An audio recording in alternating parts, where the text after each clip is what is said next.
Bonjour, bienvenue à tous à cette journée nationale de l'innovation en santé numérique. Je vous remercie vivement d'être venus aussi nombreux sur un sujet d'importance. Donc, je me présente, je suis Aymeric Perchand, je suis le coordinateur de la stratégie d'accélération santé numérique et je vais être l'animateur de cette session plénière qui est assez riche et assez dense. Donc on va avoir un premier mot et un speech de David Senati, co-responsable du numérique en santé. On pourra entendre également en vidéo Bruno Bonnel, secrétaire général pour l'investissement des services du Premier ministre. On aura également une intervention de Lisa Alter, directrice de l'Agence de l'innovation en santé, et également un mot de Isabelle Adnaud, présidente de l'ANS. Ensuite, les membres de la mission de Jérôme Marchand-Harvier sur l'utilisation secondaire des données de santé viendront présenter leur rapport, donc une partie état des lieux, une partie recommandation. On pourra enchaîner ensuite sur une mise en valeur de lauréats qui sont par ailleurs exposés très largement dans les lieux. Et je vous invite à aller voir l'ensemble des stands et à échanger avec eux. Et on pourra terminer sur une vidéo de Madame la Ministre Sylvie Retailleau de l'Enseignement supérieur, de la recherche et de l'innovation pour conclure la séquence plénière. Donc j'ai le plaisir d'inviter sur scène David Senati, qui était le précédent coordinateur, un peu mon mentor, bien qu'il soit un tout petit peu plus jeune que moi. Et voilà, c'est avec un grand plaisir que je lui passe le micro.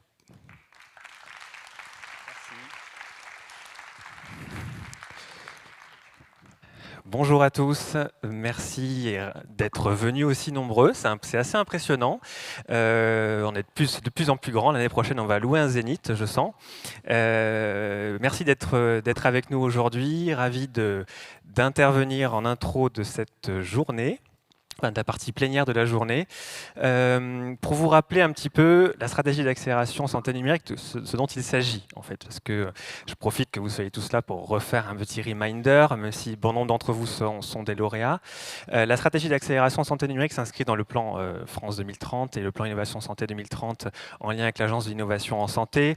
Cette stratégie est organisée en 5 axes, comme vous le savez, c'est les axes qui accompagnent les porteurs de projets de l'idée jusqu'à l'accès au marché de leurs innovations, avec de la formation, des enjeux de recherche, de maturation, d'évaluation et de déploiement à grande échelle.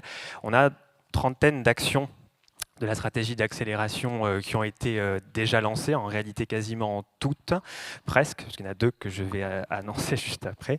Et on a engagé un montant assez important, 320 millions d'euros ont été engagés sur la stratégie d'accélération en 2 ans, en fait les 2 ans de la SASN aujourd'hui. C'est un montant vraiment important, c'est un montant que vous avez, pour certains d'entre vous, d'ores et déjà touché en partie au moins, et qui va vous permettre de réaliser, on espère, de très beaux projets pour améliorer l'organisation des soins et la santé de tous les Français et le quotidien des professionnels. 148 projets lauréats ont été récompensés, ce qui représente, vous voyez, près de 450 porteurs de projets, puisque les projets lauréats sont souvent des consortiums, donc c'est quand même assez important en nombre. Quelques chiffres également pour décrire un petit peu la nature des projets. 50% de vos projets lauréats intègrent de l'intelligence artificielle. C'est un mot qui est super à la mode, donc il fallait absolument qu'on l'ait sur la slide. 40% du budget de ces projets est également engagé sur de la prévention. Vous savez que la prévention nous intéresse très particulièrement, notamment parce qu'au ministère de la Santé, on avait sur le fronton de notre ministère ce terme, et au-delà, c'est vraiment un sujet qui nous tient particulièrement à cœur avec l'AIS, faire en sorte qu'on puisse enfin passer d'un modèle curatif à un modèle plus préventif. C'est un petit peu, j'enfonce une porte ouverte, mais néanmoins, avec des projets, des choses concrètes qu'on finance, on va peut-être pouvoir y arriver. 50% des solutions numériques qu'on a financées, qu'on a donc cofinancés, sont destinés à une prise en charge par la solidarité nationale. Ça, c'est hyper important. Si on souhaite vraiment accompagner les porteurs de l'idée jusqu'à l'accès au marché, comme je le disais, et l'accès au marché passe par la facilitation justement des voies d'accès, notamment au droit commun pour ces solutions. Et donc, on y veille particulièrement. Alors justement, aujourd'hui, vous annoncez que 2 nouvelles actions vont être lancées courant 2024, on espère rapidement. Une action qui va accompagner les entreprises à l'export. Je vois les collègues de la DGE sont dans la salle, je leur ai dit bonjour tout à l'heure, je ne sais pas où ils sont assis, mais ils sont là. Et pilotent cette action en lien avec l'interministériel. C'est un fort enjeu pour que nos entreprises françaises puissent s'exporter. Une action sur les achats hospitaliers d'innovation avec la DGE et l'Agence d'innovation en santé et l'ensemble du ministère. On travaille à faire en sorte que les établissements de santé puissent acheter des solutions innovantes et numériques pour vraiment que ça devienne des outils de leur quotidien. Vous dire également que nous avons avancé sur les 2 grands défis du plan DM qui est également un autre objet de France 2030 piloté par la DGE au sein de notre grande famille du plan Innovation Santé 2030. Ces 2 grands défis sont le grand défi pour bien vieillir et le grand défi numérique en santé mentale.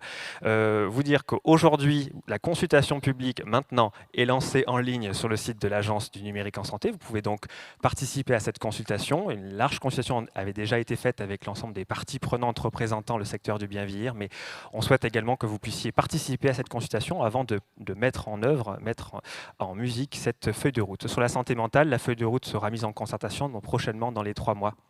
Le temps de nous laisser le temps de mettre en ligne la consultation actuelle.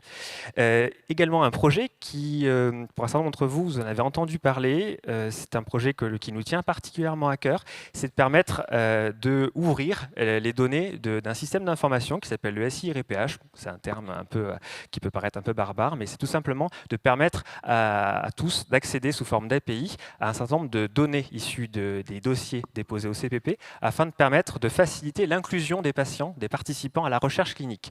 C'est un enjeu fort avec des attentes importantes des associations d'usagers et de patients, faire en sorte qu'on puisse faciliter, augmenter la participation dans les essais cliniques en France. Donc là, vraiment, on est heureux de mener ces travaux avec notamment la DGS, l'ADNUM et la DGS, la DGS, l'ADNUM et l'ensemble interministériel. Et donc là, on va ouvrir de manière très imminente l'API qui vous permettra de consommer ces données et pouvoir développer des services à forte valeur ajoutée sur la base de ces informations. Alors, je parle très vite, je suis désolé.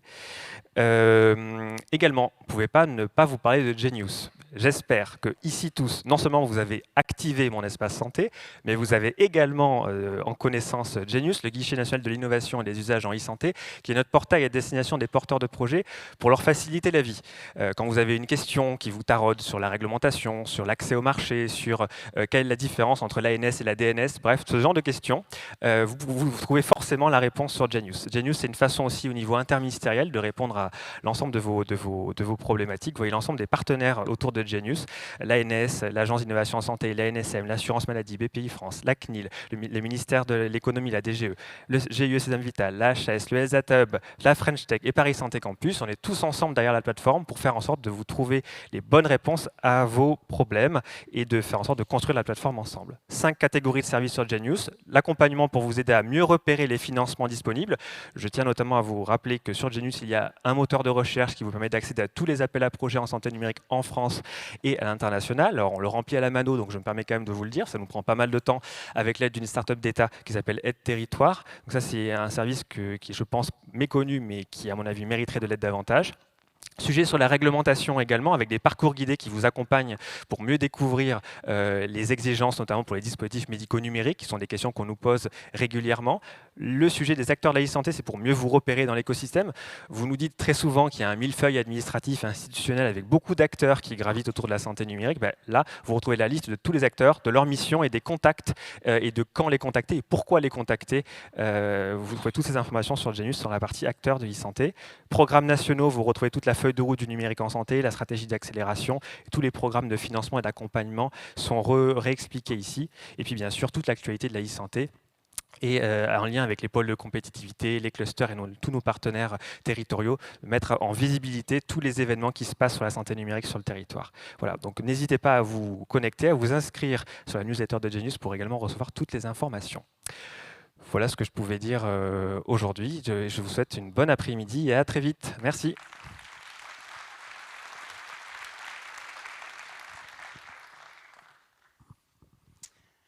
Merci beaucoup David. Pour ceux qui le connaissent, oui, il parle toujours aussi vite. et c'est toujours aussi dense, mais il y a tellement de choses à dire sur le numérique en santé. J'aimerais maintenant introduire, hélas en vidéo, parce qu'il n'a pas pu être présent avec nous, Monsieur Bruno Bonnel, secrétaire général pour l'investissement des services du Premier ministre. Bonjour, et je suis vraiment sincèrement désolé de ne pas être avec vous pour ces 2 ans de la stratégie santé numérique. J'étais là pour la première année, l'année dernière à Lyon, et j'ai pu constater qu'il y avait déjà une vraie dynamique qui s'était lancée. Alors, au bout de 2 ans, des belles nouvelles, près de 150 projets financés qui représenteront plus de 1500 emplois. Vous le verrez tout à l'heure, plus de 350 millions d'euros qui ont été engagés derrière vous. Donc, félicitations d'abord. Merci de cette dynamique et de cette énergie, cet enthousiasme autour de la santé numérique. Alors, quelques nouvelles un petit peu à la cavalcade, en vrac. La première, c'est que nous avons mis en place maintenant l'agence Innovation Santé que dirige l'Isalter et que je vous invite vraiment à contacter. C'est votre point de contact. Ce sont ces équipes qui sont capables maintenant de mieux piloter la suite de ce plan. D'autre part, toujours parce qu'on manque de femmes et d'hommes dans tous les secteurs, je ne voudrais pas qu'on oublie le plan compétences et métiers d'avenir. Nous en sommes maintenant à la 2e saison. La première saison, c'était 800 millions d'euros consacrés à tous ces métiers d'avenir. Il y a 700 millions d'euros d'ouverts à la formation dans vos métiers, et notamment au métier du numérique en santé. Ne l'oublions pas, et s'il y a des idées, des velléités, il faut y aller. La plateforme Genius qui s'est améliorée et va permettre d'aller de plus en plus vers un accompagnement individuel de chacun d'entre vous. Donc pareil, elle a évolué, elle mature. Utilisez-la si vous le pouvez. Et puis, que vous dire d'autre finalement pour résumer tout ça, que non seulement un grand merci, mais surtout, comme le disait le président de la République pour les 2 ans de France 2030, il faut aller encore plus loin, il faut accélérer. Donc c'est un merci, et aussi un merci et encore qu'on doit répéter sans cesse pour France 2030. On est en train de participer collectivement à la transformation de la société grâce à vos idées, grâce à vos projets, grâce à vos produits. Elle devient concrète pour l'ensemble de nos concitoyens. Donc continuons cette bataille pour l'innovation, et j'espère que pour les 3 ans, nous pourrons encore plus relever le drapeau de la santé en numérique.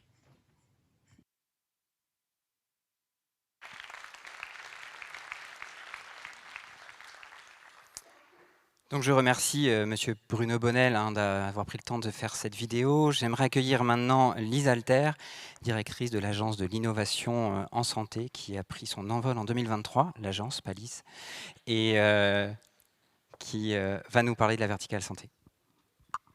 Merci beaucoup à tous. Ravie d'être présente aujourd'hui pour les 2 ans de la stratégie. Pour tout vous dire, j'ai pris mon poste l'année dernière le jour de l'anniversaire, du premier anniversaire de la SASN. Donc j'avoue que c'est avec une émotion certaine que je suis là avec vous aujourd'hui. Avant toute chose, je voudrais vraiment remercier à la fois David Senati et Aymeric Perchamp pour la coordination de cette stratégie numérique, qui, je dois dire, est tout à fait exemplaire dans le cadre de la verticale santé du plan France 2030, avec une formidable dynamique sur laquelle je pense on peut tous prendre exemple très clairement. Et au-delà de la dynamique, j'allais dire la capacité à faire en sorte que les acteurs s'approprient vraiment ces enjeux d'innovation. Et ça, c'est extrêmement important parce que c'est souvent ce qui nous est remonté du terrain. On revient là d'un tour de France de l'innovation en santé depuis quelques mois. Et clairement, l'innovation foisonne en France. C'est vraiment le premier constat qu'on peut faire, sur le numérique en particulier. En revanche, on constate souvent la difficulté à faire en sorte que ces enjeux d'innovation et toutes les perspectives et les enchantements qu'elles promettent soient encore bien appropriés par les professionnels de terrain et permettent de résoudre les vraies problématiques de notre système de santé. Et tout cet enjeu de transformation, c'est ce à quoi nous nous employons en lien avec l'ADNS et tous nos partenaires en interministériel. Et je pense que c'est ce que réussit progressivement à faire la stratégie d'accélération. On doit encore aller plus loin, mais je pense que c'est un axe fondamental sur le fond et une dynamique qui est très clairement lancée. Alors peut-être pour vous donner quelques éléments sur la feuille de route de l'Agence de l'innovation en santé qu'on a publiée très récemment, et vous expliquer un petit peu le lien à la fois avec France 2030, mais aussi avec la stratégie. L'objectif de l'Agence de l'innovation, c'est vraiment de faire le lien entre tous les enjeux de recherche amont en santé, d'innovation, d'émergence des idées, de soins, bien sûr, et de lien avec l'ensemble de l'écosystème santé, mais aussi les enjeux de production et d'industrialisation. Donc finalement, on a un petit peu le trait d'union entre toutes ces problématiques.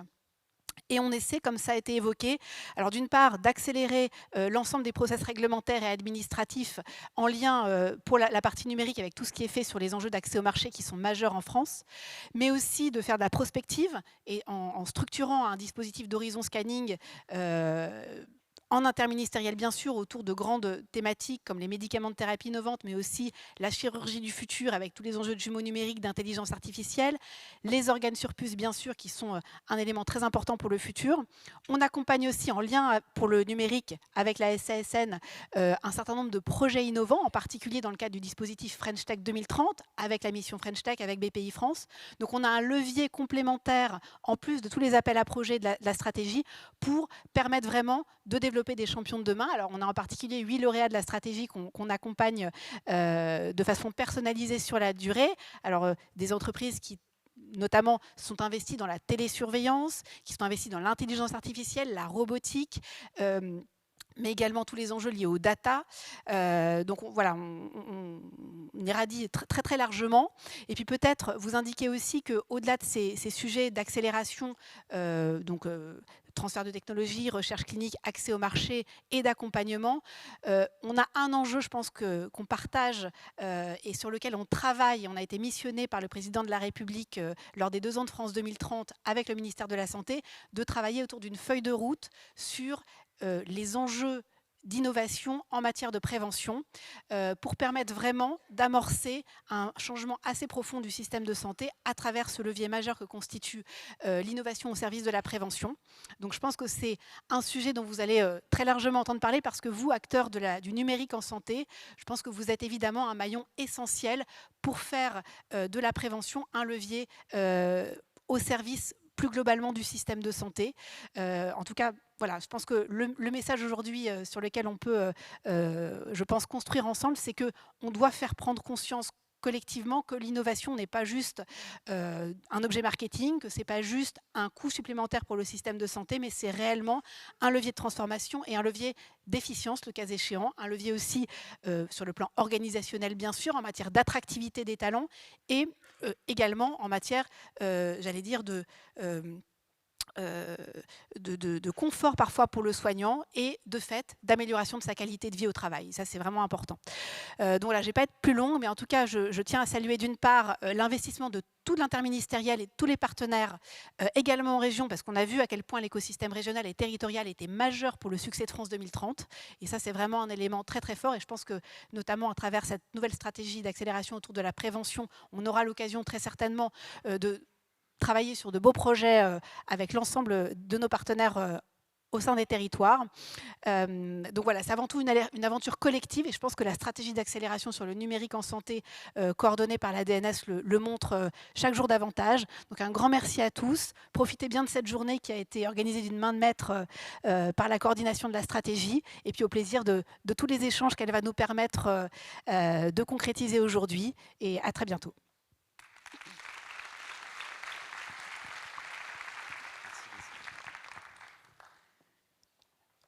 Merci beaucoup, Lise, pour ces paroles.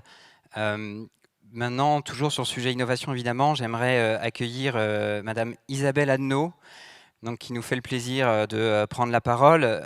Donc, Isabelle Adnaud est d'abord pharmacienne d'officine, membre de l'Académie nationale de pharmacie en 2007, membre du collège de la HAS en 2017 et présidente de la Commission nationale d'évaluation des dispositifs médicaux et des technologies de santé, CNEDIMS, qui est un terme que tous les Européens nous envient, tellement c'est facile à prononcer, et qui a largement œuvré pour l'innovation, l'intelligence artificielle, pour effectivement, en particulier le numérique, la déontologie, qui a toujours eu à cœur de maintenir un équilibre permanent entre les avancées de l'innovation, la sécurité des patients et notre système de santé.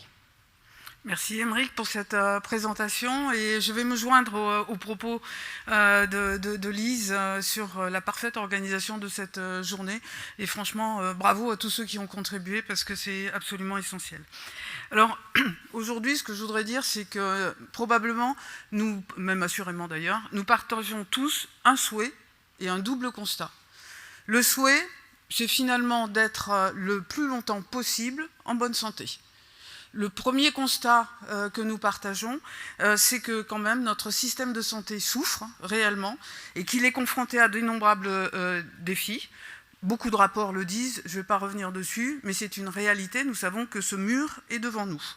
Et donc l'innovation, elle ne fait même pas débat, il faut qu'il y ait innovation pour arriver à franchir ce mur. Le deuxième constat que nous partageons tous, c'est que le numérique a complètement changé notre quotidien. À chacun d'entre nous, en tant que citoyen, en tant que Français, quand on y pense, en à peine quelques années, on a complètement dématérialisé le papier, c'est quand même pas rien. On a complètement modifié les relations humaines, en bien ou en mal. Ça dépend des moments, chacun le trouvera, mais en tout cas, elles ont été modifiées, c'est une certitude. Et aujourd'hui, avec l'arrivée de l'intelligence artificielle, qu'elle soit analytique ou générative, alors là c'est carrément une autre révolution qui arrive, on joue un autre gros changement. En tout cas le numérique, c'est une réalité aujourd'hui dans le système de santé, mais j'allais dire un peu comme aujourd'hui, le terrain est glissant. Il est glissant parce qu'il faut que le numérique soit un levier pour arriver à transformer le système de santé. Et pour que le succès soit au rendez-vous, il y a quand même quelques petites conditions. Les conditions que j'y vois, c'est d'abord bien évidemment que les outils numériques soient utiles. Ça paraît idiot, mais moi j'ai vu quand même pas mal de choses qui n'étaient pas si utiles que ça, malheureusement. Mais heureusement, certains sont des vraies pépites. Et puis performants. Et performant, ça veut dire que derrière, il y a toute la question de l'évaluation. Et qui dit évaluation, dit qu'il faut s'adapter dans l'évaluation aux outils numériques, parce que ça ne s'évalue pas du tout de la même manière que d'autres, par exemple, que le médicament ou que d'autres choses. Ensuite, il faut que les outils numériques soient fluides dans leur utilisation. Si les professionnels de santé, les patients galèrent pour utiliser un outil, ce n'est pas la peine, ils le rejetteront. De la même manière, pour les structures, pour tout le monde, il faut que ce soit fluide, il faut que ce soit interopérable. Et évidemment, il faut que ce soit sûr. Ce qui veut dire sûr, on voit bien le danger des cyberattaques, c'est presque en contradiction avec ce que je viens de dire au niveau de la fluidité, mais néanmoins, envoyer un mail avec des données de santé, c'est, on le sait tous, envoyer une carte postale à l'univers, premièrement, et deuxièmement, prendre des risques majeurs pour la structure, d'où est parti le mail. Il faut qu'on n'oublie personne sur le bord de la route. Quand je dis personne, c'est à la fois les patients, c'est les professionnels, bien évidemment, c'est aussi les territoires qui ont aussi à s'exprimer en matière numérique.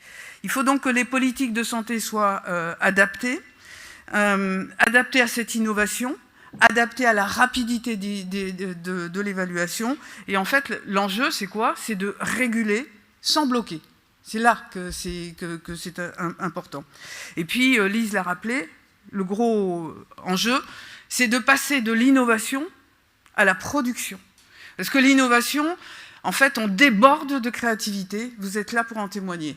Mais la question, c'est d'arriver à la production, et là, c'est un autre enjeu. Alors aujourd'hui, ça a été dit, je préside l'Agence numérique en santé. Son slogan, c'est « La transformation numérique en santé commence ici ». Vous imaginez quel plaisir j'ai à travailler dans cette agence. Et je voudrais ici remercier l'excellent travail des équipes de l'ANS, sous la direction de leur directrice générale, qui travaillent en coordination vraiment avec la direction nationale, la DNS, et qui font un excellent travail. Et en fait, on ne le voit pas trop, parce qu'en fait, ils sont j'allais dire, à travailler dans l'infrastructure, dans les structures de base. Et donc, du coup, ils ne sont pas en première ligne de visibilité, mais par contre, leur travail est absolument gigantesque pour que le tout fonctionne. Donc, merci à eux. L'agence a voté, par son conseil d'administration à l'Assemblée générale, 4 priorités. Pour cette année 2024. Le premier, c'est le programme CARE sur les cyberattaques, donc bien évidemment. La deuxième priorité, c'est le programme SI-SAMU. C'est donc un accès pour les urgences et pour les programmes, pour les soins non programmés. La troisième priorité, c'est de passer, alors dans le sanitaire, du Ségur 1 au Ségur 2. Si je disais dans d'autres mots, c'est quoi? C'est passer de la tuyauterie qui maintenant est réelle et fonctionne, les chiffres sont là pour en attester, à quelque chose qui est le plus important finalement maintenant, c'est-à-dire l'usage de toutes ces données qui arrivent, et ça c'est absolument essentiel. Et j'espère qu'enfin, nous pourrons arriver à de la prévention personnalisé, depuis le temps qu'on en parle, ça me paraît essentiel, et puis faciliter la vie des professionnels, parce que quelque part, ils vont arriver avec une avalanche de données, et donc du coup, il faut qu'on facilite et qu'on rende exploitables toutes ces données. Et la dernière priorité de l'agence, c'est de transformer l'agence de la tournée, non pas en produit, mais en client. Tout à l'heure, ça a été rappelé, il y a Genus qui existe, etc. Mais n'empêche que je sais très bien que pour certains industriels, voire la quasi-totalité, ils peuvent estimer, et parfois à juste raison, qu'eux, ils ne font pas un parcours de santé, mais eux, ils font un parcours de galère, parce qu'en fait, il y a des guichets de tous les côtés, il y a des tas de choses réglementaires de tous les côtés, et ça devient un peu compliqué, donc il faut qu'on se tourne au moins avec un esprit client. Voilà, 80% du budget de l'agence est tourné sur ces priorités, donc c'est essentiel.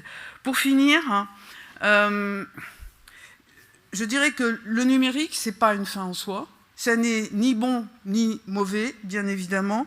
C'est bien l'usage que nous en ferons ou que nous en faisons qui est là.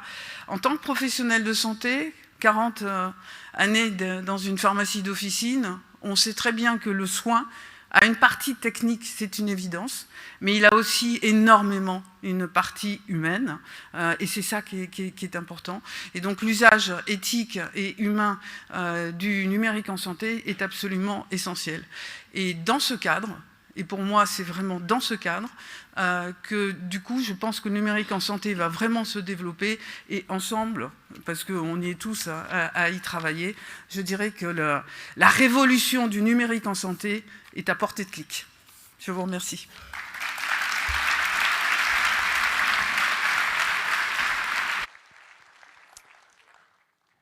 Merci beaucoup Isabelle.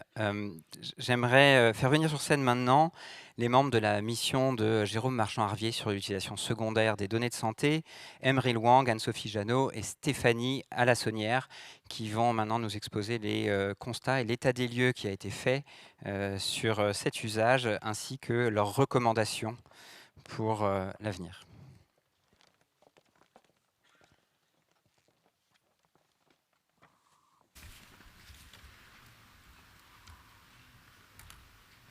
Bonjour à tous.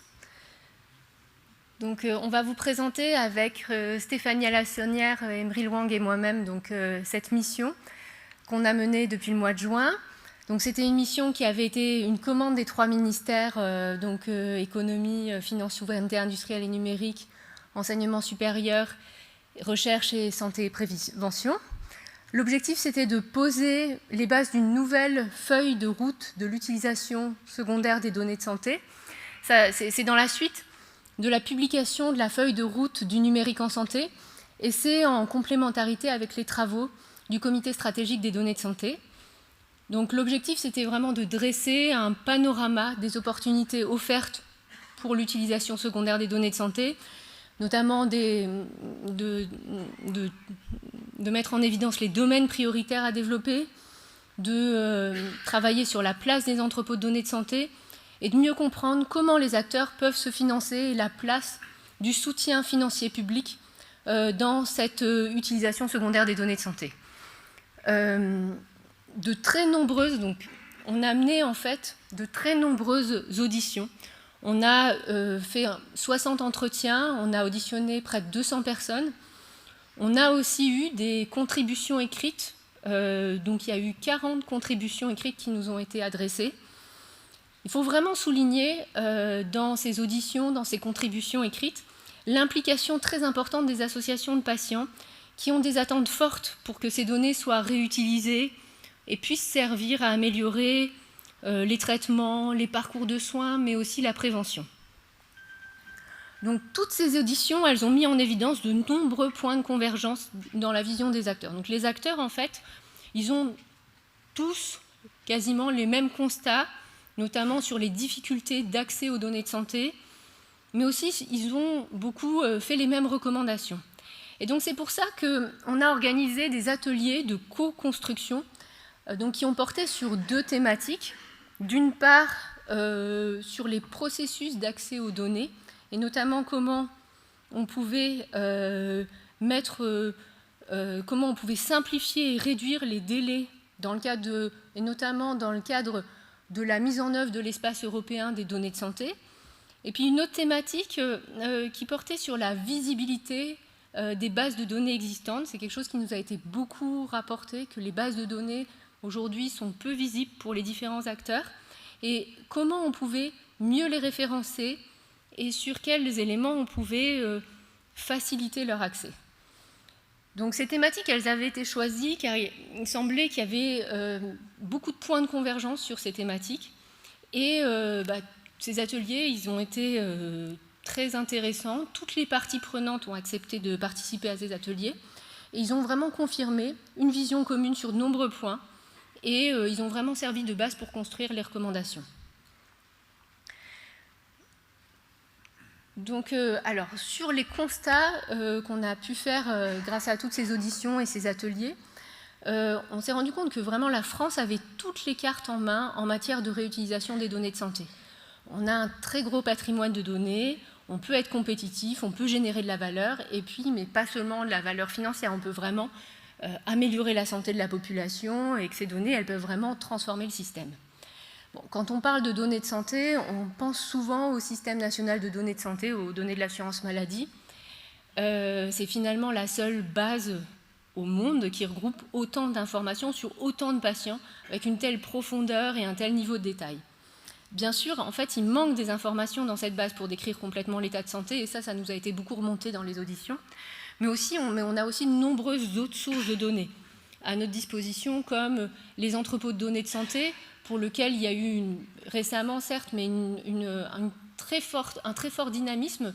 Les hôpitaux se sont beaucoup mobilisés pour construire, et ça a vraiment créé un dynamisme au sein des établissements.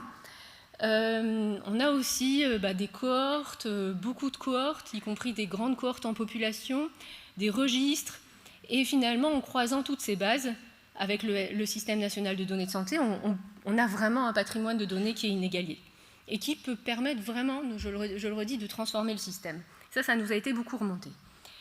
Et donc, quand on dit transformer le système, c'est optimiser les parcours de soins, aller vers une prévention, une médecine personnalisée, c'est améliorer l'efficacité, évaluer la sécurité des produits de santé, c'est aussi mieux piloter le système de soins, réduire les inégalités, c'est aussi améliorer la qualité des soins. On a vraiment aujourd'hui une richesse de données qui nous permet vraiment de répondre à tous ces enjeux.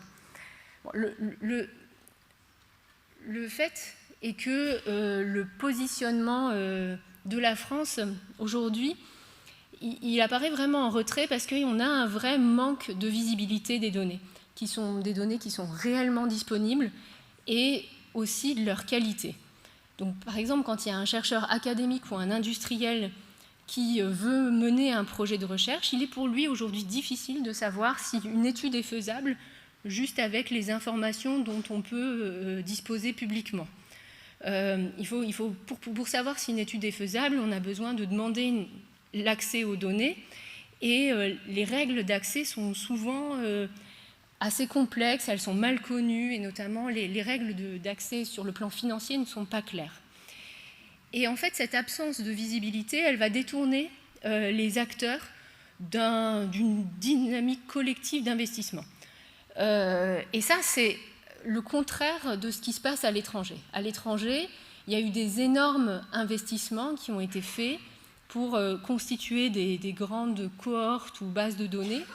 On pense à UK Biobank ou FinData, qui sont aujourd'hui très facilement accessibles, avec des règles, des tarifs clairs et pas chers, pas très chers.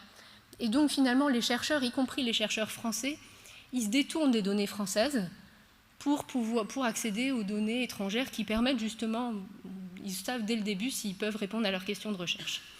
Et donc ce qui fait qu'en France, on a moins de publications sur ces données françaises, moins de demandes d'accès, moins de volonté de mettre les données en qualité, on a moins envie de pérenniser les financements, et donc, in fine, c'est un vrai cercle vicieux. Et c'est aussi moins de recherche sur la population française. Et donc, alors, il y a eu des premières structurations, mais elles restent insuffisantes. Il y a eu des investissements ponctuels, notamment qui sont très importants et très importants même, qui ont permis donc de monter les entrepôts de données de santé. On pense aussi à la création du Health Data Hub. Mais ça reste insuffisant et ça ne permet pas de garantir la pérennité de ces bases de données, de ces entrepôts de données de santé. Ça ne permet aussi pas et ça c'est un point très important, d'assurer leur mise en qualité. Et donc ça, c'est vraiment la pérennité des financements est vraiment quelque chose d'extrêmement important. Et puis il y a un autre point, c'est que globalement, les acteurs ils sont peu coordonnés, et notamment sur le plan technique, puisqu'il rend finalement le chaînage vraiment entre toutes ces bases de données très, très complexe. Je vais essayer d'abord. Merci Anne-Sophie, je prends la suite. Autre constat, de nombreux freins nous ont été remontés par les différents acteurs. Le mot qui est revenu le plus, c'est une forme de découragement. Alors, il y a de l'ambition, il y a de l'engagement, il y a une prise de conscience chez tous les acteurs qu'on a pu rencontrer. Mais au final, le système tel qu'il fonctionne aujourd'hui, même s'il y a beaucoup qui est fait et qui a été fait, c'est que dans l'accès aux données de santé, à des fins de recherche publiques ou privées, ou à des fins de pilotage, les freins restent nombreux. Alors on pense, et ce qui a remonté le plus, c'est les délais d'accès. Il n'y a pas de raison de stigmatiser un acteur ou un autre. C'est un ensemble de choses qui, mis bout à bout de manière systémique, font que ce qui nous a été remonté de manière très concrète, c'est le cas du thésard dans une équipe de recherche qui voit son financement se terminer le jour où il peut enfin accéder aux données parce que les délais sont parfois quasiment de 24 mois ou plus. Alors bien sûr, il y a la question des procédures et les échanges avec la CNIL, le CESRES ont montré qu'il y a des marges bien sûr de progression et d'amélioration pour simplifier les procédures, pour peut-être que les acteurs aient moins besoin d'aller systématiquement demander des autorisations pour des projets très similaires à des projets déjà autorisés, etc. Deuxième goulot d'étranglement, et l'assurance maladie et ses équipes nous ont paru mais totalement mobilisées pour que l'accès à leurs données, au SNDS, puisse se faire dans les meilleures conditions, même si ce n'est pas leur mission principale. Et en même temps, comme probablement chaque acteur ici, ça demande beaucoup de ressources, il n'y en a pas assez de ressources humaines et techniques, et donc c'est très long aussi une fois qu'on a obtenu les autorisations réglementaires. Il y a le sujet, je vais y revenir, de l'absence de copie du SNDS qui permettrait de soulager à la fois le SI et les équipes de la CNAM. Et tout ça mis bout à bout fait que, encore une fois, pour reprononcer le mot, l'énergie ne nous paraît pas, la dynamique ne nous paraît pas au bon niveau à la fois du potentiel et des envies de tous les acteurs que nous avons rencontrés. Autre constat, il est peut-être plus difficile à prononcer, à le dire, mais nous allons le dire avec ces mots. Nous avons constaté qu'au fond, il n'y a pas assez de confiance entre les acteurs aujourd'hui et assez de coopération. Il n'y a pas assez de partage de données. Et voilà, ça ne fonctionne pas du tout comme ça pourrait fonctionner, ou comme, en entendant Lise Alter, Isabelle Adno, David Senati, ça pourrait fonctionner. Et il ne s'agit pas que de questions techniques, il ne s'agit pas que d'interopérabilité, d'APIisation, etc. Au fond, de manière systémique, la manière dont les choses sont construites aujourd'hui, et même si grâce à l'énergie déployée par les équipes du Health Data Hub, ça a beaucoup avancé, nous constatons que globalement, les producteurs dans les équipes de recherche, les producteurs de données dans les CHU restent, comment dire, je ne vais pas dire réticents, mais en tout cas ne partagent pas comme ils pourraient autant le faire les données qu'ils produisent. Et puis il y a cette histoire de centralisation des données, hein, pardon, pour être concret. Il y a eu un scénario qui a été construit qui vise à faire en sorte que dans un seul endroit, on centralise, on copie toutes les données. Bon. Nous, ce que nous avons constaté, c'est que les acteurs n'en veulent pas, et nous pensons que c'est globalement légitime, qu'il y a besoin que les personnes qui produisent, les équipes qui produisent des données, au fond, restent dans une forme, pardon pour l'anglicisme, d'ownership, mais qu'ensuite elles jouent le jeu du partage, et dans tout un tas d'autres secteurs. Tout ça se résout très bien ensuite, d'un point de vue technique, par des API standardisées, mais chacun est dans son rôle.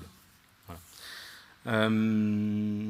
Et face à ce manque de coopération et de confiance, il nous est apparu que le comité stratégique de données de santé, qui joue un rôle majeur, pouvait au fond peut-être probablement muscler ses interventions, peut-être avoir une gouvernance plus décisionnelle qui s'imposerait aux différents acteurs pour pouvoir avancer de concert. J'en termine ici pour la mission et pour son rapport sur les constats. Je regarde mes camarades pour voir si tout se passe bien. Et je viens aux recommandations. Alors, ce n'était pas la commande initiale des ministres de la mission qui nous ont dit, ça fait depuis que le HDH a été créé, la question de l'hébergement, de la solution technique d'hébergement de la copie du SNDS a trop occupé les énergies et les réflexions. Nous, on vous demande d'avoir une vision, de faire des propositions beaucoup plus globales sur l'usage secondaire des données de santé. Néanmoins, il nous est apparu, enfin il ne nous est pas apparu, ça nous a été renvoyé en permanence par tous les échanges bilatéraux que nous avons pu avoir avec les acteurs, qu'il restait toujours l'enjeu d'arbitrer de manière définitive, bon dans le numérique le définitif, il faut relativiser, mais quand même, la question de l'hébergement de la copie du SNDS par le HDH. Et pourquoi?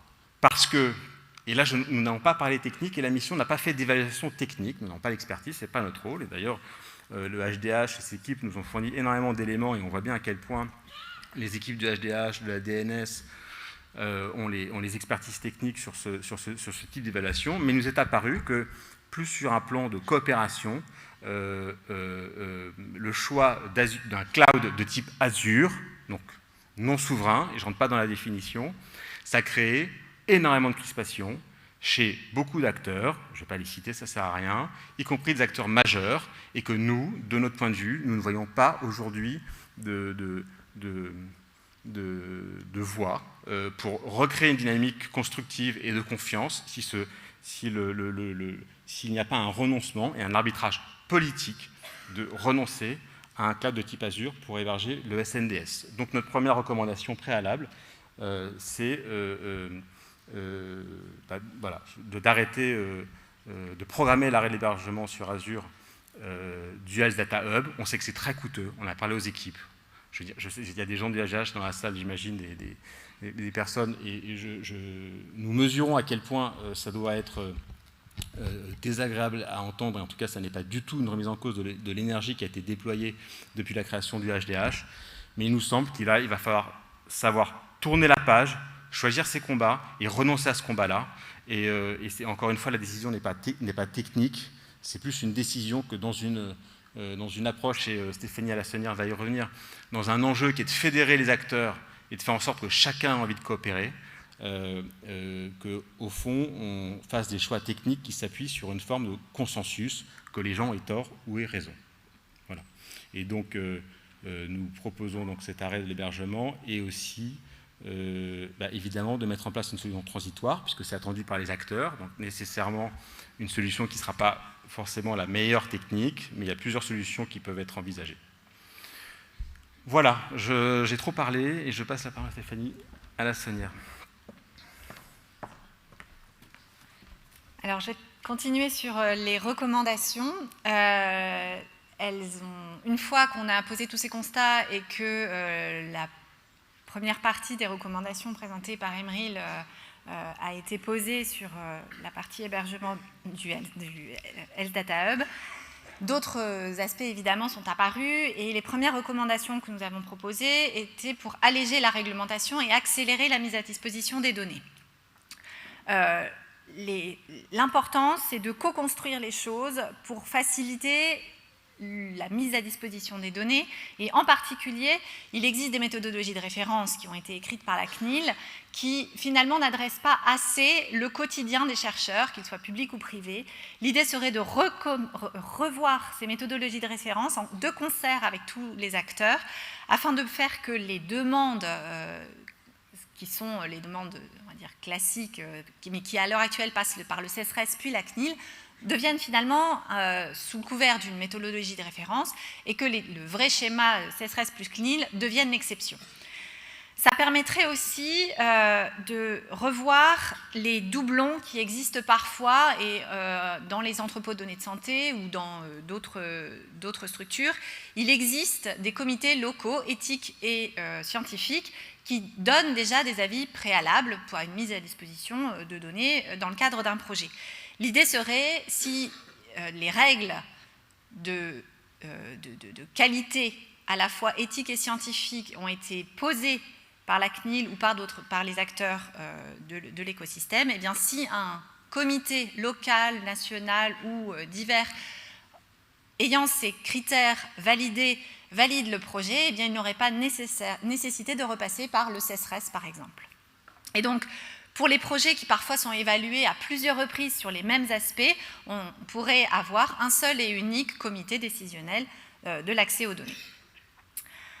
Ensuite, il faudrait informer les acteurs et les former, parce que les règles réglementaires, les contraintes réglementaires sont parfois mal connues, ce qui fait que les acteurs, par souci d'éviter d'être au bord du précipice, s'imposent des contraintes réglementaires superflues. Et donc l'idée, ce serait véritablement que toute cette nouvelle réglementation soit partagée, soit diffusée, co-construite pour que chacun se les approprie et qu'enfin on arrête d'avoir des acteurs qui, souvent mal informés, en demandent plus à leurs responsables de traitement que nécessaire. Et là, j'en viens aux responsables de traitement. L'idée serait de leur faire davantage confiance.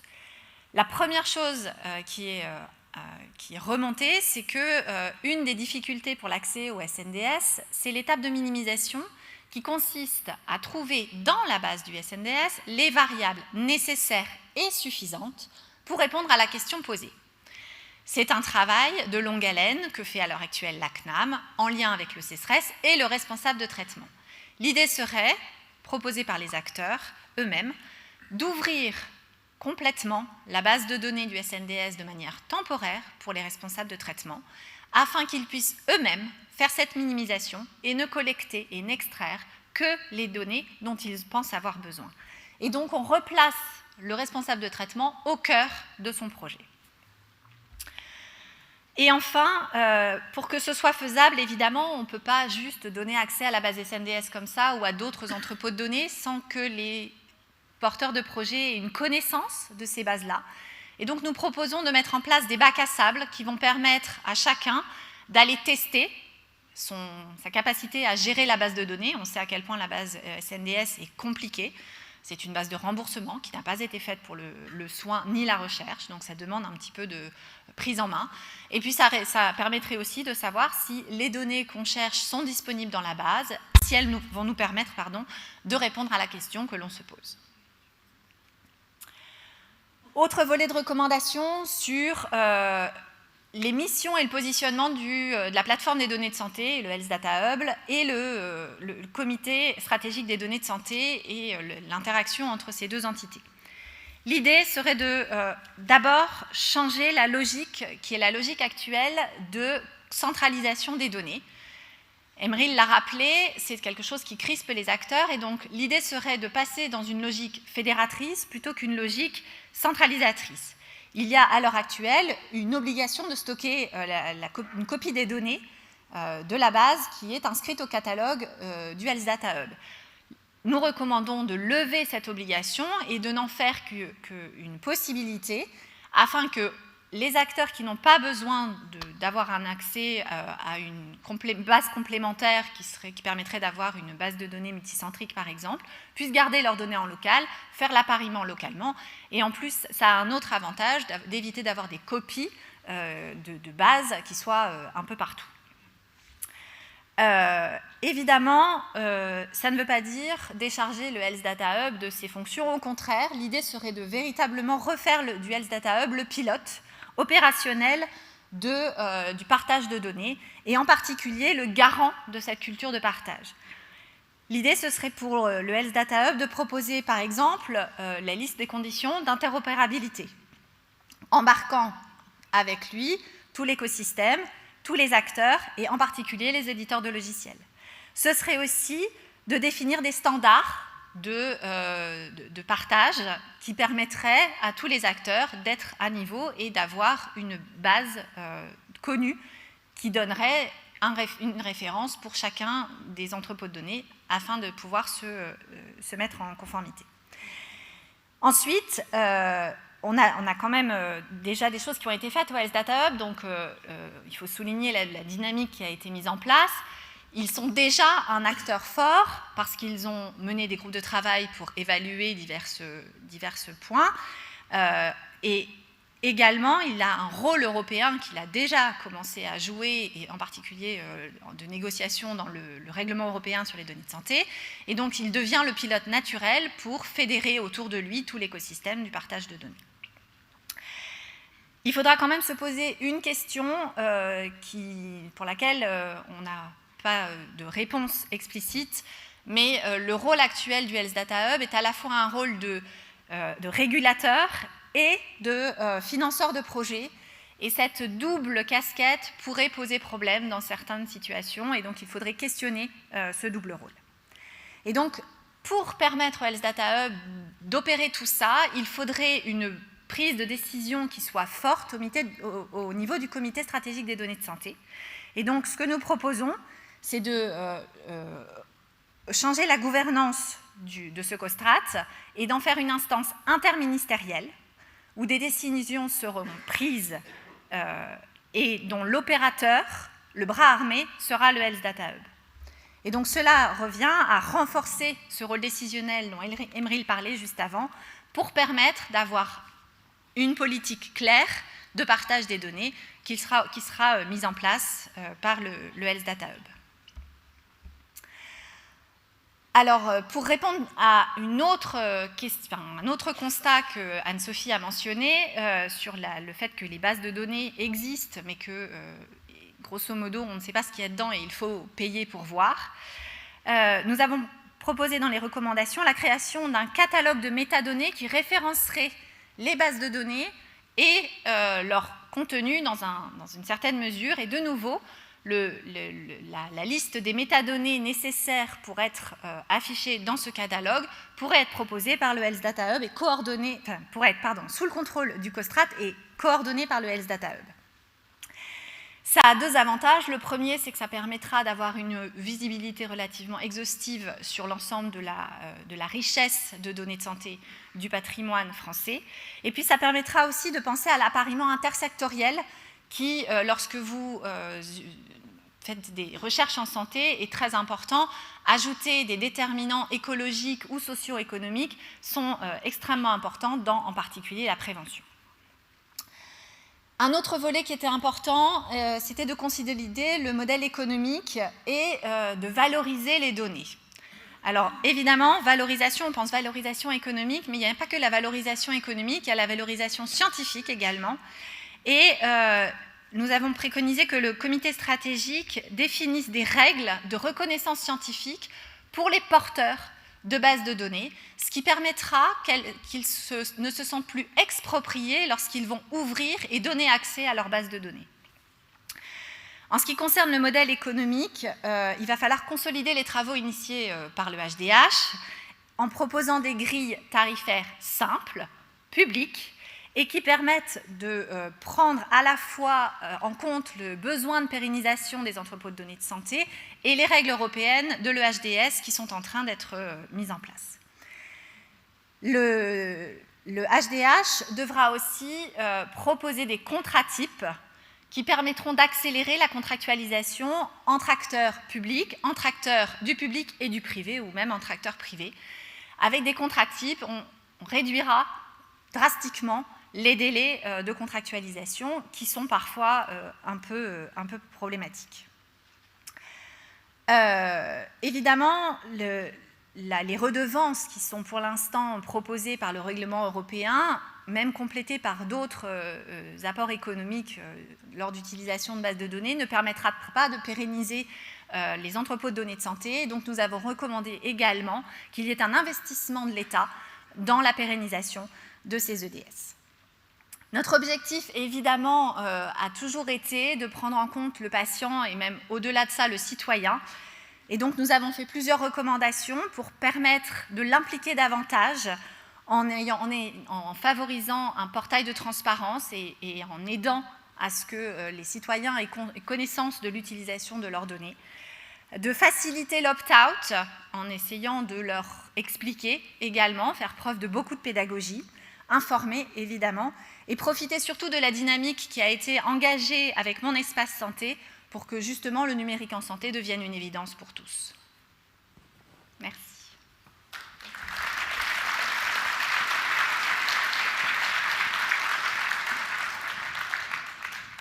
Merci beaucoup à tous les trois, Anne-Sophie, Emmeril et Stéphanie, pour l'exposition de ce rapport. Ce rapport sera publié à 15 h. On a un communiqué de presse et un dossier de presse qui vont sortir et qui seront publiés à 15 h. Et vous pourrez vous jeter dessus. Il a une double utilité, il fait 192 pages et il est idéal pour vos soirées d'hiver. Et également, il servira effectivement de base pour construire un plan d'action concret pour favoriser l'usage des données secondaires. Maintenant, j'aimerais laisser la place à 4 lauréats de la stratégie d'accélération santé numérique pour leur faire honneur, parce qu'aujourd'hui, la stratégie n'est rien sans les lauréats et sans les acteurs de l'écosystème qui œuvrent tous les jours pour le numérique en santé. Donc, j'aimerais accueillir Alexandre Guénoun, Odile Tillon-Fort, Grégoire Fischer et Soumia Taoui à me rejoindre sur scène.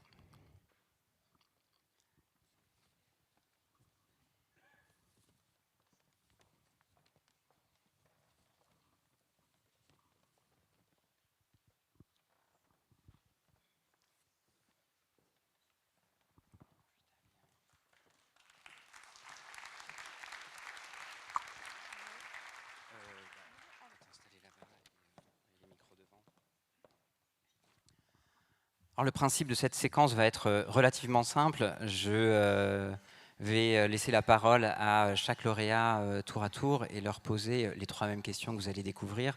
Et on va donc commencer par Odile Fortillon sur qui est donc lauréat sur le projet d'INUSA de l'AMI Compétences et Métiers d'Avenir. Et qui va pouvoir commencer par nous raconter un petit peu le projet d'INUSA qui vise à former les dirigeants sur le numérique en santé. Oui, merci beaucoup donc, pour cette invitation à vous parler d'INUSA. C'est le programme de formation des dirigeants au numérique en santé qui a été lancé en 2023 par l'École des hautes études de santé publique avec l'ANAP, l'UTC, la Société française de santé digitale et l'École des mines de Saint-Étienne. Alors, d'INUSA concerne tous les apprenants de l'EHESP, que ce soit les élèves fonctionnaires qui sont répartis en 13 filières, les étudiants en master ou les stagiaires en formation continue. Donc concrètement, pour les promotions là, qui débutent en janvier 2024. Les nouveaux programmes de formation initiale en numérique en santé sont déployés dans 3 filières, directeur d'hôpital, directeur des soins et attaché d'administration hospitalière. Et de nouveaux modules de formation continue vont être déployés au second semestre 2024. Alors pour les thèmes de formation, ils correspondent aux 5 domaines du référentiel national de compétences socles au numérique en santé, auxquels on a ajouté des thématiques en fonction de la co-construction qui a été menée avec des élèves directeurs, des directeurs en exercice et des experts. Pour vous donner 2 exemples de thématiques ajoutées, on a les achats IT et leurs impacts stratégiques, et puis aussi les implications managériales du numérique sur l'évolution des métiers en santé, l'attractivité, la qualité de vie au travail. Donc sur chacun de ces thèmes, on a en fait un objectif très opérationnel, c'est d'accompagner les dirigeants dans la prise de décision éclairée en leur donnant une vue actualisée et large, à la fois sur les avantages, mais aussi sur les risques et les obstacles dans la diffusion des techniques numériques. En fait, c'est vraiment d'accompagner le dirigeant dans le fait de concevoir en équipe et conduire en équipe toutes les transformations qui vont être nécessaires pour passer de la proposition de valeur de la technologie numérique à vraiment sa concrétisation dans la vie réelle des organisations. Merci beaucoup Odile, c'est très très clair. La deuxième question, c'est qu'est-ce qui a permis finalement d'être lauréat AMI CMA et le financement de la SASN sur qu'est-ce que ça a pu déclencher effectivement sur le projet? Oui, alors la stratégie, en fait, elle a été décisive sur 3 aspects. Le premier, c'est celui de fédérer, de vraiment faire système avec ces acteurs comme aujourd'hui de la recherche, de l'innovation, de l'entrepreneuriat et de la formation, ce qui fait qu'on a au sein de l'équipe pédagogique des représentants de tous ces secteurs. Donc ça, on ne l'aurait pas eu sans la stratégie d'accélération. Aussi, grâce au financement, on peut diffuser plus rapidement l'innovation pédagogique. Donc, on pense à des formats qui sont encore peu utilisés, comme le podcast ou la simulation, qu'on va pouvoir intégrer plus rapidement, mais aussi le fait de bénéficier d'une ingénierie pédagogique dans chaque enseignement, avec donc plus de variété, d'activités, de méthodes au service des objectifs pédagogiques. Et puis le troisième point, c'est aussi le temps, en fait, d'avoir cette conception de programme sur une durée de 5 ans, ce qui nous permet de créer une communauté apprenante et de la faire vivre pour être au plus près des besoins des élèves et des professionnels. Merci beaucoup. La troisième question, c'est une question qui demande un petit peu plus d'imagination, c'est vous avez épuisé en quelque sorte le financement, vous êtes à la fin du projet, où est-ce que vous en êtes et qu'est-ce que effectivement vous avez transformé? Effectivement, on a encore un peu de chemin puisqu'on est au début du projet, mais si on se projette, il y aura toujours à actualiser en fait ces programmes sur ce domaine en constante évolution. Il y aura aussi l'intérêt de capitaliser sur à la fois les enseignements, mais enfin, l'innovation pédagogique mise en place et la démarche. Et puis je pense que le succès sera très lié en fait à notre capacité à évaluer toujours avec les équipes pédagogiques, les élèves et les professionnels, vraiment l'acquisition de connaissances, mais aussi la qualité et le sentiment de compétence des élèves et la transformation des pratiques. Donc c'est vraiment les 3 aspects, connaissances, compétences et transformation des pratiques que l'on vise. Merci. Merci beaucoup. J'aimerais maintenant passer la parole à Soumia Taoui pour le projet Toulouse Santé Numérique de l'appel à projet tiers-lieu d'expérimentation. Donc Soumia est coordinatrice du tiers-lieu, parce qu'on voit que Toulouse n'est pas que le pays de Airbus ou de Dominique Pong, je salue au passage, qui est un des fondateurs du numérique en santé. Donc même première question sur est-ce que tu peux nous décrire un petit peu le projet? Bonjour à tous, merci pour l'invitation. J'en profite pour saluer tous les tiers-lieux aussi qui sont présents aujourd'hui. Alors, nous, Toulouse Santé Numérique, c'est un consortium qui regroupe 3 acteurs qui sont donc le CHU de Toulouse, les cliniques privées avec en chef de file la clinique Pasteur et les structures médico-sociales que sont l'ASI. Donc, c'est un consortium inédit qui réunit public, privé et médico-social. Et on a cette volonté vraiment d'être un tiers-lieu d'expérimentation pour répondre à un besoin qui n'était pas couvert Et en l'occurrence, voilà, c'est co-construire les solutions numériques, aider les startups à les évaluer, à réaliser ces expérimentations au sein de ce tiers-lieu. Merci beaucoup. Et donc l'apport de la SASN? Alors ça nous a réellement permis de nous structurer, hein, parce que historiquement on avait déjà plus ou moins travaillé ensemble sur des projets spécifiques, mais là c'est une vraie collaboration qui s'est construite. Et aussi, donc j'ai parlé du consortium qui est le noyau, mais c'est aussi grâce à nos partenaires, à notre écosystème, les pôles de compétitivité, les collectivités territoriales, les clusters, les incubateurs, enfin vraiment on a un gros panel de partenaires et l'idée c'est vraiment ça nous a permis de vraiment répondre à ce besoin et d'aider les startups de l'idée en fait, jusqu'à l'accès au marché. Donc on les accompagne via nos compétences internes au consortium, mais également via les compétences et les expertises de nos partenaires pour qu'une start-up qui vienne co-construire ou proposer une solution numérique reparte avec, ça a été dit tout à l'heure, des orientations sur quel interlocuteur, quel acteur solliciter pour continuer son process jusqu'à l'accès au marché. Merci beaucoup. Un nœud essentiel effectivement du réseau, c'est l'histoire des tiers-lieux. Et donc, si on se projette, l'histoire est un succès, même si je sais que c'est déjà un premier succès. Je ne minimise aucunement effectivement le développement actuel, mais en fin de projet, où est-ce que vous en êtes? Comment vous projetez? Alors, je fais juste aussi un petit parallèle, j'en profite. Nous, déjà, à notre niveau, c'est vrai qu'on a lancé un appel à candidature. Donc, au départ, lorsqu'on a candidaté, on avait 2 startups accompagnées, Bot Design et Swalis. Et là, c'est lancement d'un appel à projet pour lequel on a déjà des startups qui ont été sélectionnées. Je vais les citer aussi, hein, c'est Diet, Certipair et My Family Up. Et donc, c'est de continuer dans cette démarche, d'accompagner des startups, de voir les solutions arriver au droit commun, utilisables, utilisées. Madame Adenau l'a insisté tout à l'heure, effectivement, c'est que derrière les professionnels, les aidants, les utilisateurs finaux, quels qu'ils soient, puissent avoir ces solutions qui répondent à leurs besoins et qui soient acceptées et utilisables. Ça sera déjà une grosse réussite et continuer dans cette dynamique d'accompagnement.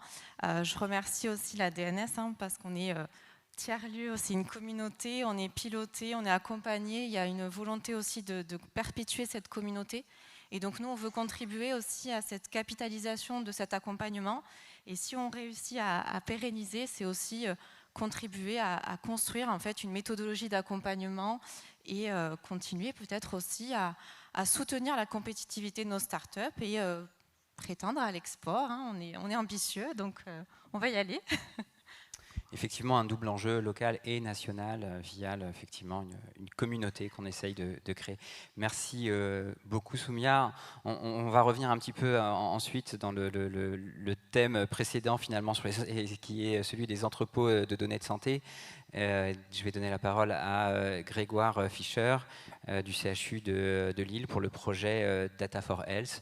Donc, toujours la même première question, est-ce que vous pouvez nous décrire le projet ? Bonjour, tout d'abord merci de l'opportunité de dire un mot du projet. Donc ce projet c'est celui du GCS G4 qui réunit 4 CHU, Amiens, Rouen, Lille et Caen.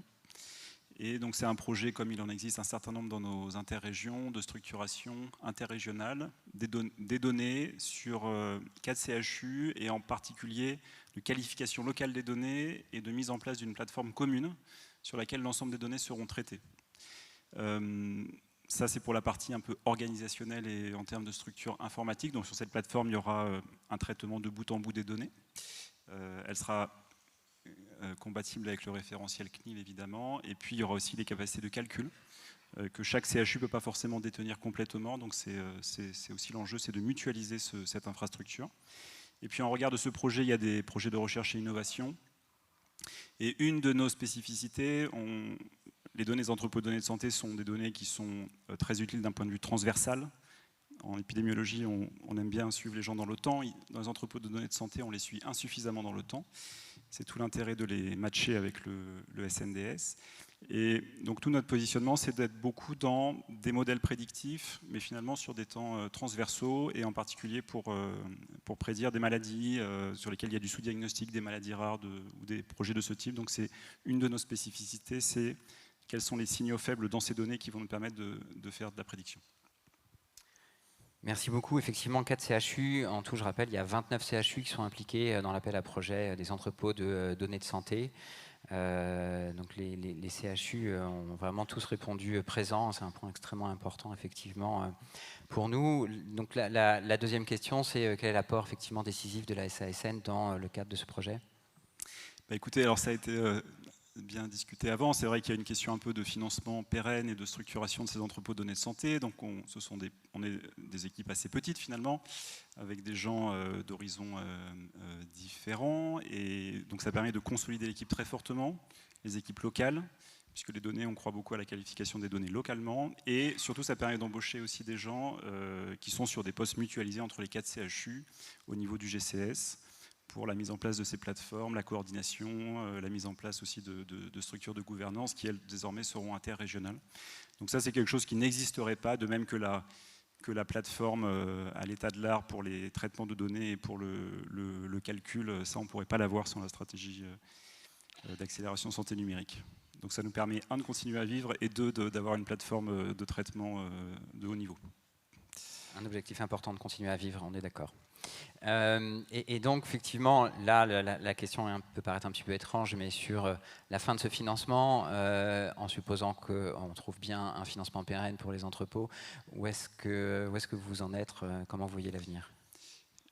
Écoutez-nous, donc on a cette vision déjà des entrepôts, un peu comme je le disais, à travers nos projets de recherche et innovation. Pour nous, les entrepôts, c'est un peu de l'épidémiologie, et surtout le jour où les entrepôts seront connectés au SNDS. Mais les entrepôts, c'est surtout, pour nous, c'est de la prévention. C'est-à-dire que c'est des structures qui, progressivement, vont permettre d'aller capter des signaux, et un petit peu en lien avec les outils d'aide à la décision médicale. Et finalement, donc on a cette vision un peu sur un territoire, et autour de nos CHU, de ces entrepôts, dans une stratégie de prévention.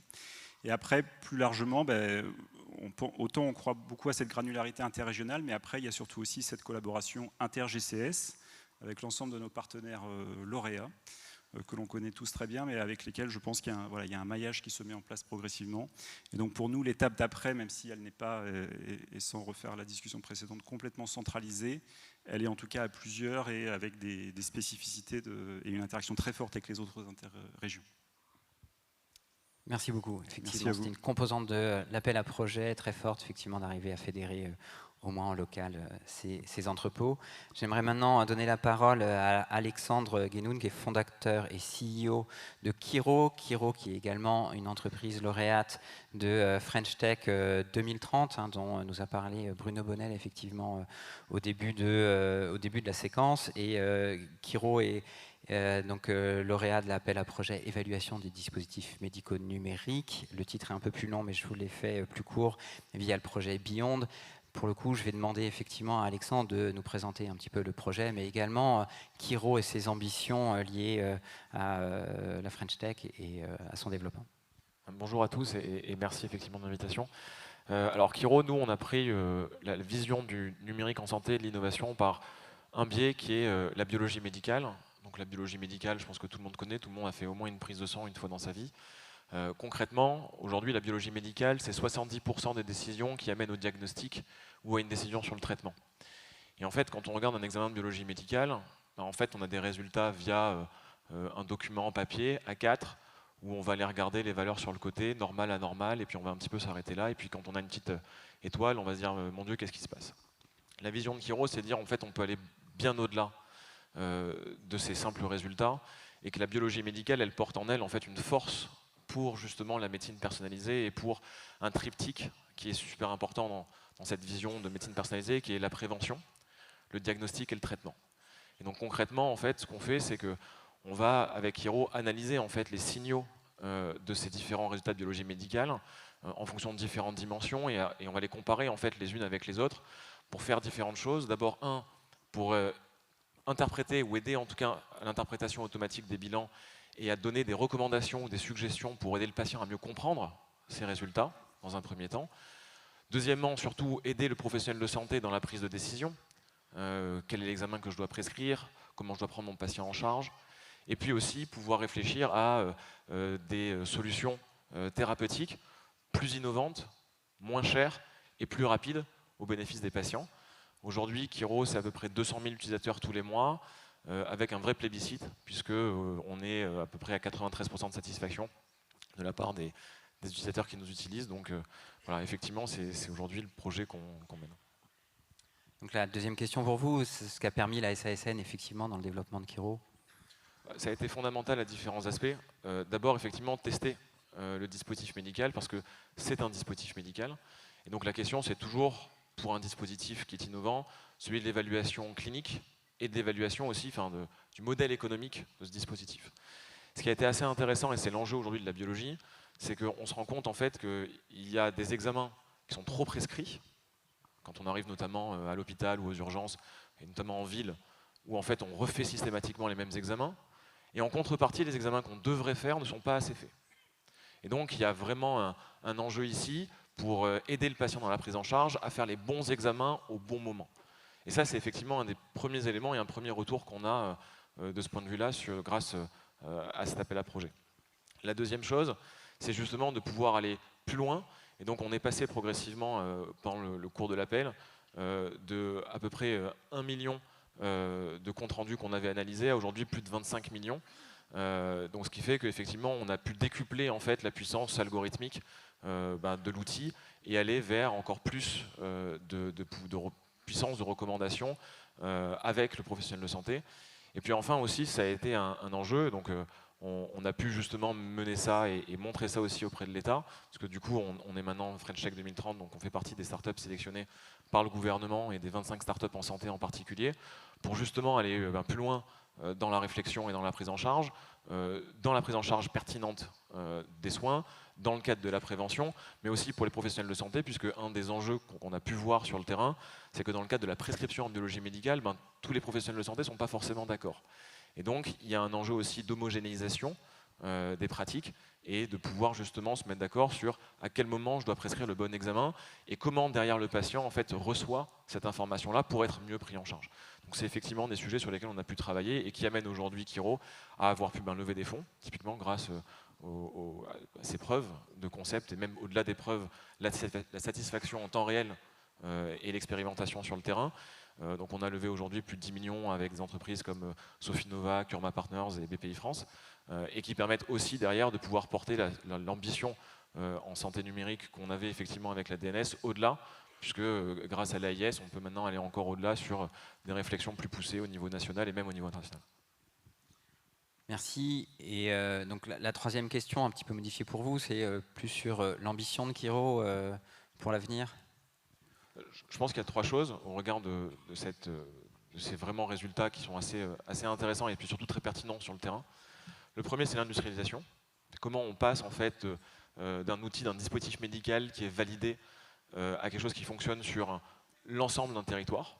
Donc là, pour le coup, on travaille avec des laboratoires privés, mais aussi avec des hôpitaux publics. Donc ça va être le premier enjeu, la question de l'industrialisation. En lien avec ça, c'est la question de la ville et de l'hôpital.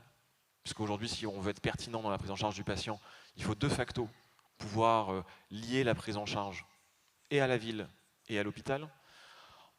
En ligne de mire, il y a aussi la question de la prévention, puisque forcément, si on veut éliminer les actes redondants, il y a la question de comment je prends en charge avant que le patient soit malade. Donc là, on commence à réfléchir notamment sur la question de la thérapie et puis sur la question de la prise en charge, sur comment je peux dépister précocement certaines pathologies. Et puis après, il y a la question de l'internationalisation. Donc comment on est capable d'exporter ces dispositifs et ce savoir-faire-là en France à l'international. Donc on a signé le premier contrat à l'international il y a quelques mois, on commence à discuter à l'Europe, on va aux États-Unis le mois prochain. Il y a effectivement des gros enjeux sur ces sujets et là-dessus on est vraiment ravis d'avoir et la DNS et l'AIS qui nous accompagnent, parce qu'il y a effectivement une grosse ambition et puis ça permet aussi, et je veux le dire vraiment ici, ça permet aussi de pouvoir lever des fonds privés en parallèle quand on est capable de montrer ces choses-là sur le terrain en France avec des acteurs comme Sofinova qui est probablement l'acteur aujourd'hui en France et en Europe le plus reconnu, pour pas dire dans le monde, le plus reconnu en santé digitale en particulier. Et donc de pouvoir mener ces projets-là très ambitieux, il faut des fonds.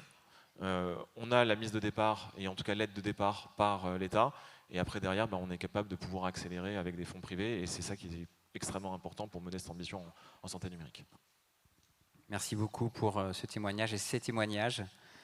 Je vous propose de les applaudir encore une nouvelle fois. C'est grâce à eux qu'on construit le numérique en santé aujourd'hui. Merci beaucoup. On arrive sur la séquence de la fin et on a le plaisir donc d'avoir une vidéo de la ministre, Madame Sylvie Retailleau, que je vous propose d'écouter sans plus attendre. Chères toutes et tous, je suis très heureuse aujourd'hui d'ouvrir cette journée nationale de l'innovation en santé numérique, même si je regrette bien sûr de ne pas pouvoir être présente à vos côtés. Cette journée est importante et c'est l'occasion de réunir les différents acteurs de l'innovation en santé numérique, mais aussi de célébrer ensemble plusieurs anniversaires qui marquent l'aboutissement de longues réflexions sur la santé numérique et qui constituent l'un des axes forts de France 2030. D'abord, les 2 ans de la stratégie santé numérique mise en place dans le cadre du programme France 2030. Lancé le 18 octobre 2021, il s'agit, comme vous le savez, du premier programme interministériel de cette envergure sur le numérique en santé. Cette stratégie santé numérique, pilotée par la délégation ministérielle au numérique en santé, est le fruit d'une collaboration inédite entre les directions concernées des ministères en charge de l'enseignement supérieur et de la recherche, de la santé, mais aussi de l'économie et bien sûr de l'Agence de l'innovation en santé qui est rattachée au secrétariat général pour l'investissement. Mais elle ne serait pas complète sans cette large collaboration entre les différents acteurs que je souhaite ici remercier pour leur rôle essentiel dans cette mise en œuvre de ce programme. Cette stratégie, je le rappelle, a pour objectif d'encourager la transition d'une médecine curative vers une approche plus préventive, prédictive et aussi personnalisée. Cela doit passer d'abord par, premièrement, la formation des professionnels de santé au numérique et le renforcement de l'attractivité professionnelle du secteur. En effet, le développement des usages du numérique en santé ne peut passer que par la formation de tous les professionnels de santé et du soin, qui en sont effectivement les principaux utilisateurs et les principaux prescripteurs. Cet engagement inédit en matière de formation vise d'ici 2027 à introduire des compétences numériques en santé dans toutes les formations médicales, paramédicales, mais aussi du travail social, ainsi que celles du personnel administratif de santé. Aujourd'hui, grâce aux évolutions réalisées en 2022 et 2023, ce sont plus de 83% des futurs professionnels de santé qui suivront des formations intégrant ce numérique en santé, et ceci dès la rentrée universitaire 2024 puis 2025. Pour accompagner le financement des formations, l'appel à manifestation d'intérêt, compétences et métiers d'avenir a permis de soutenir 24 projets sur la santé numérique depuis 2021, et ceci pour un montant d'aide de 52 millions d'euros. Au 31 décembre 2023, ce sera plus de 80% des universités dans le secteur de la santé qui auront candidaté à ce dispositif. Et les universités restantes ont toutes manifesté un intérêt à candidater en 2024. De nouvelles actions sont lancées qui devraient nous permettre d'aller encore plus loin en matière de formation en santé numérique. Il s'agit en effet de former plus de 70 000 étudiants en santé, et ceci par an dès 2024, mais aussi 2500 nouveaux experts ingénieurs, juristes et chargés d'affaires réglementaires d'ici 5 ans, afin que l'ensemble des acteurs pertinents soient sensibilisés aux spécificités du secteur de la santé. Au-delà de la formation des acteurs, il s'agit aussi de préparer la future génération des technologies clés en santé numérique et de faciliter le transfert rapide des résultats de la recherche. C'est l'objet du programme et équipement prioritaire de recherche santé numérique que j'ai eu l'occasion d'annoncer il y a environ 1 an dans la stratégie santé numérique en novembre 2022. Ce programme de recherche ambitieux, porté conjointement par l'INSERM et l'INRIA, dispose d'une enveloppe septennale de 60 millions d'euros. Au total, ce sont plus de 150 laboratoires, une quarantaine d'universités et aussi de grandes écoles, et au moins 14 établissements hospitaliers qui sont impliqués dans ce programme. 2 grands axes le structurent, l'acquisition pour chaque patient de données biologiques et médicales, et la construction, à partir du traitement de ces données, d'une représentation numérique, personnalisée et évolutive du patient, et ceci la plus complète possible. C'est ce qu'on appelle le jumeau numérique. À ce jour, ce ne sont pas moins de 17 projets qui ont déjà été lancés. Par ailleurs, afin de soutenir l'innovation et de renforcer l'avantage stratégique de la France, une action prématuration-maturation spécifique à la santé a été initiée en janvier 2023 dans le cadre de France 2030. Et elle est dotée d'un budget de 12 millions d'euros pour la santé numérique. Cette action permet à la fois d'intensifier, mais aussi de renforcer la chaîne d'accompagnement de projets d'innovation à fort potentiel, mais aussi d'accélérer leur transfert vers le monde socio-économique. Cette démarche est absolument essentielle en ce qu'elle permet de créer un continuum entre le stade de la recherche et celui de l'innovation qui nous occupe aujourd'hui. En effet, pour que soient réunies les conditions de réussite d'un déploiement d'innovation à grande échelle, il faut, en troisième point, et c'est absolument essentiel, accompagner la mise en œuvre d'expérimentations en conditions réelles et la conduite de premières étapes industrielles.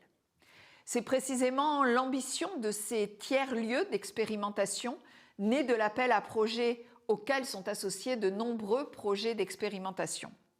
Réunissant une grande diversité d'acteurs, des professionnels de santé jusqu'aux entreprises, en passant bien sûr par les patients, ces tiers-lieux sont des acteurs majeurs de l'innovation au sein des structures sanitaires et médico-sociales. Aujourd'hui sont dévoilés les 15 derniers lauréats de l'appel à projet tiers-lieux d'expérimentation, disposant d'un montant d'aide total de presque 20 millions d'euros. Je voudrais vraiment vous féliciter pour ces nouveaux projets innovants et ambitieux. Au total, depuis le lancement de l'appel à projet, ce sont 25 tiers-lieux qui ont été sélectionnés et 53 projets financés pour un montant total de 36 millions d'euros. 2 ans après son lancement, nous pouvons donc affirmer que la stratégie d'accélération santé numérique est parvenue à relever un triple défi. Mettre en lien les différents acteurs du numérique en santé sur le territoire, accompagner rapidement les porteurs de projets et engager des actions en synergie avec les ambitions du plan France 2030. Cette journée, c'est également l'occasion de la remise du rapport concernant l'utilisation secondaire des données de santé. Il est en effet primordial que nous avancions également sur ce sujet afin de garantir un développement ambitieux de l'innovation et de l'innovation autour des données de santé. Je voudrais remercier vivement l'ensemble des experts et des rapporteurs mobilisés pour leur travail précieux sur ce sujet et qui permettent aujourd'hui de dessiner cette feuille de route claire pour les prochaines années. Comme vous le voyez, le travail qui nous attend est encore important, mais le chantier a commencé et je vous sais, comme moi, déterminé, motivé à avancer. Vous avez été jusque-là force de proposition et je vous en remercie. Continuez ainsi, d'autres rendez-vous nous attendent et bien sûr, en attendant, je vous souhaite à toutes et à tous une excellente journée nationale de l'innovation en santé numérique. Je vous remercie.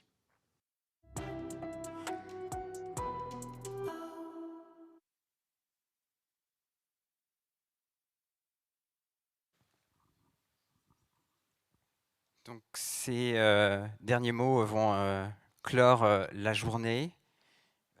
Pardon, pas du tout la journée. Restez là, s'il vous plaît. Juste la plénière, petite fatigue. On On a là affiché effectivement le nom des lauréats. Si vous n'avez pas le temps de nous noter ou si vos photos seront floues, ce sera évidemment mentionné sur le dossier de presse qui va sortir. On m'a dit peut-être pas à 15 h, il y aura peut-être quelques minutes de retard. Mais ne vous inquiétez pas, il va arriver très très vite dans la journée, ainsi que la publication du rapport qui sera mentionné sur le même communiqué de presse et sur le dossier de presse. Donc vous pourrez lire tout ça ce soir, mais en attendant, restez s'il vous plaît. Nous avons maintenant plusieurs choses à vous proposer. Il y a évidemment l'espace des lauréats qui est à cet étage-là. N'hésitez pas à aller à leur rencontre. Nous avons également des ateliers à l'étage supérieur qui sont tous, hélas, à guichet fermé. Donc j'invite évidemment uniquement les inscrits aux ateliers à rentrer dans les salles. Les salles ont tous des quotas de sécurité et on ne pourra pas accueillir plus de gens que ce qui est prévu. Il y a une pause networking à 16 h, de 16 à 17 h. Là également, n'hésitez pas à aller rencontrer l'ensemble des lauréats qui sont exposés et à échanger. 17 h, 18 h, il y a une séance d'atelier avec les mêmes consignes, toujours à guichet fermé. Et évidemment, à 18 h 30, la partie un petit peu plus festive des talents de la e-santé, présentée par Tom Villa. Forcément, un immanquable en fin de journée pour se détendre et surtout remercier et féliciter tous ceux qui œuvrent pour la santé numérique aujourd'hui en France. Je vous remercie vraiment pour votre attention. Je remercie l'ensemble des participants qui nous ont fait le plaisir de venir prendre la parole ici pour donner leur point de vue. Merci à tous.